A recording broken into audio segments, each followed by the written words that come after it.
Você está assistindo o programa Direito em Pauta e o tema abordado hoje é tributos no Brasil.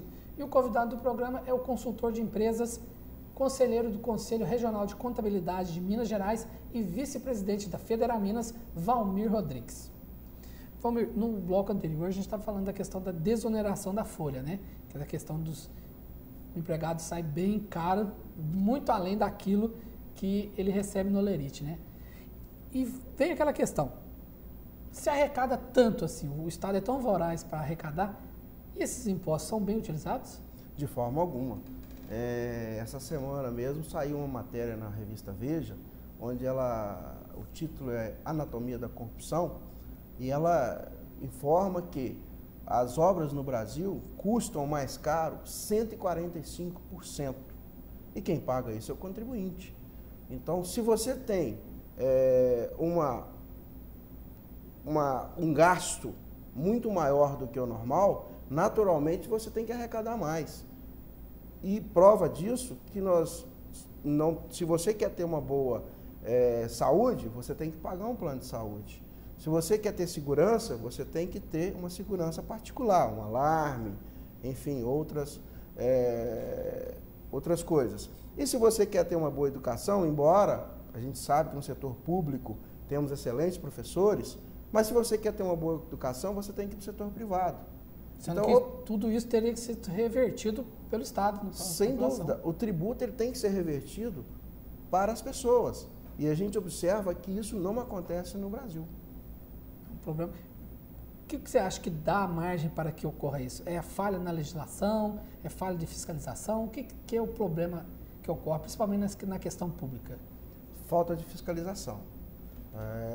Porque você imaginar que uma obra custa em torno de 145% a mais do que ela deveria custar, então não temos fiscalização. E essa, para mim, é a maior falha que nós temos no Brasil a nível de gasto público. Porque a gente vê muito em noticiários a nível nacional a questão da corrupção, né, principalmente no meio político. E você acha que isso é um problema cultural do Brasil? A corrupção no Brasil, eu não acredito que ela seja cultural.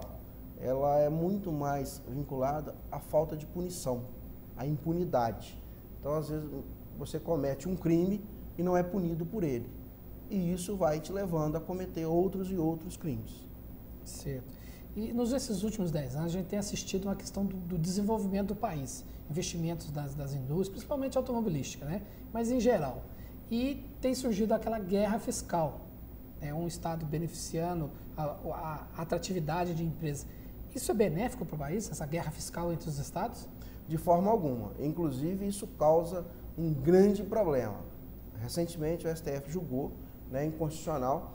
O Estado ele tem liberdade de legislar o seu tributo, que é o ICMS, entre 4% e 30%.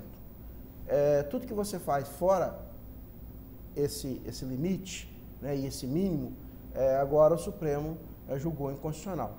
Isso é complicado. No Rio de Janeiro, por exemplo, nós tínhamos lá um ICMS, por causa dessa guerra fiscal, de 2% nas cidades de fronteira com Minas. O que vai acontecer agora? Todas essas empresas que deixaram de arrecadar, que pagar o tributo dentro do que é legal e que o STF julgou inconstitucional, elas terão que pagar agora retroativo aos últimos 5 anos. Olha o caos que isso pode causar. Um Estado legisla, cria uma lei, a empresa segue aquela lei e, de repente, o STF julga inconstitucional depois de vários anos e agora nós temos aí um risco, uma contingência nessas empresas na ordem de 250 bilhões. Um prejuízo para os empresários, uma coisa absurda. Sem dúvida nenhuma. E não tenho dúvida também que isso vai sair do bolso do contribuinte. E vai correr aquele mundo de ações na justiça, contestações. E nessa questão que você citou de ICMS, por que existe tanta diferença? A gente nota mais na questão dos combustíveis. Minas Gerais é bem maior a questão do ICMS para combustível do que em São Paulo. Por que tem tanta diferença assim? Existem alguns produtos que o ICMS é definido dentro do CONFAS. O CONFAS é o Conselho Fazendário, que reúne as secretarias de Estado da Fazenda e ali se discute essa tributação, tudo obedecendo à nossa Constituição. E, por exemplo, o veículo existe uma tributação de 12%, isso é nacional. Já aqueles produtos que não são discutidos dentro do CONFAS, o Estado tem a liberdade de legislar. Então, o Estado, por exemplo, de São Paulo, ele pode legislar uma tributação menor para um determinado produto, enquanto Minas, às vezes, julga que aquele produto não tem tanto impacto, né, no bolso do contribuinte, e aí a tributação é um pouco maior, né? Isso internamente nos estados. Já a alíquota interestadual, ou seja, a comercialização de um produto entre um estado e o outro, aí a legislação da Constituição Federal, né? Então, que é 12% para os estados do Sul e do Sudeste, né? Tirando o Espírito Santo, e 7% para o Espírito Santo e os demais estados da nação. É porque a gente vê isso quando ocorre a alta de combustível, né? Tem muita gente que, quando em cidades fronteiriças de São Paulo, vai abastecer em São Paulo porque é mais barato.